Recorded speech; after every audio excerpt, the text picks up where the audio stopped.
Online. Kasama niyo pa rin po kami, Lorraine Galvez and Jeremy G. At syempre, yung kaibigan natin. Oo, nakita natin ito si Angelica.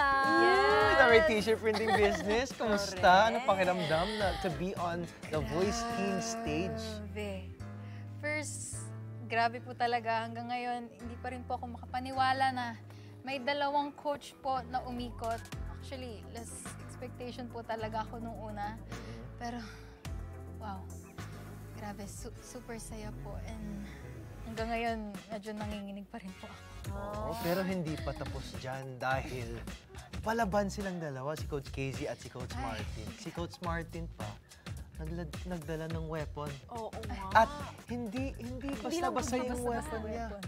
Siyempre, ang King of OPM, Ogie Alcacid. Grabe. Asia Songbird, Regine Velasquez Alcacid. Alam mo kung ako yun, baka tumiklop na ako. Bakit? Diba? Munti ka na po ako. Diba? Patiklop na po. Titiklop talaga ako kasi parang isang tingin ko pa lang kay Miss Regine tsaka kay Grabe. So, siyempre, first of all, pag-usapan naman natin, how was it meeting the both of them?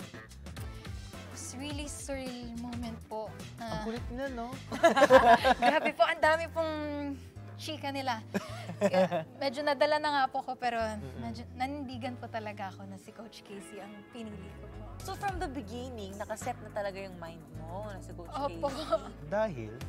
Dahil, well, first of all po, paborito ko po. Isa po siya sa paborito ko. And kinakanta ko po din yung mga like version ng mga kinakanta niya po. And ayun po, piling ko po talaga siya po yung coach na can truly handle my voice and that I can showcase my power po. Pero siyempre, huwag natin kalimutan, hindi nagpapatalo si Casey, si Coach Casey, dahil meron siyang cafe experience. Oh, gift certificate from Team Supreme. Hindi totoo, nadala ka dito, no? Nadala po. Sa kape po, mahilig po ako sa kape. Oh, di ba? Pwede ba yan? Pwede ba kayo makishare sa ano? Pwede din sa naman GC po. mo. GZ?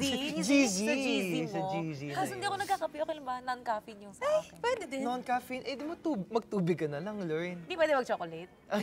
Oo nga pala. Oo, pero siyempre, ang next stage ng The Voice Teens na ay battle rounds. Yes. So, how will you prepare para sa battle rounds natin? Grabe, mas lalo ko pong paghahandaan itong battle rounds and mas iso-showcase ko pa po ang power ng aking boses. Kaya, watch out. Ay! Watch out! Watch out, everyone. Watch out. Yan, perfect ka. Pero ano pa bang gusto mong matutunan? Siyempre, ngayon na pinili mo si Coach Casey.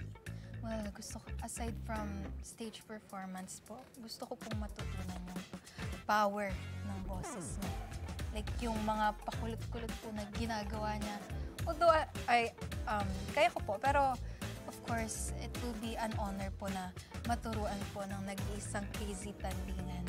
Kaya ngayon, it's now your time to invite yung mga kapamilya natin to support you sa journey mo dito sa The Voice Teens. Hello kapamilya, I'm inviting you all po to support me towards my journey with The Voice Teens Season 3. Kaya I'm asking for your support po and sa pamilya ko po na nanonood. Ayan. Thank you. Baka may shoutout ka? Shoutout ko po syempre sa mga Team Pangasinan po. Ayan po, nanay, sila bae, mga pinsan ko po na nanonood, sila Coach Renz, sila Ate Ara po, and of course, sila tita ko po, Tita Beha, Tita Ega, lahat-lahat na. Tsaka yung magaganda ko pong pinsan. Hello sa inyo.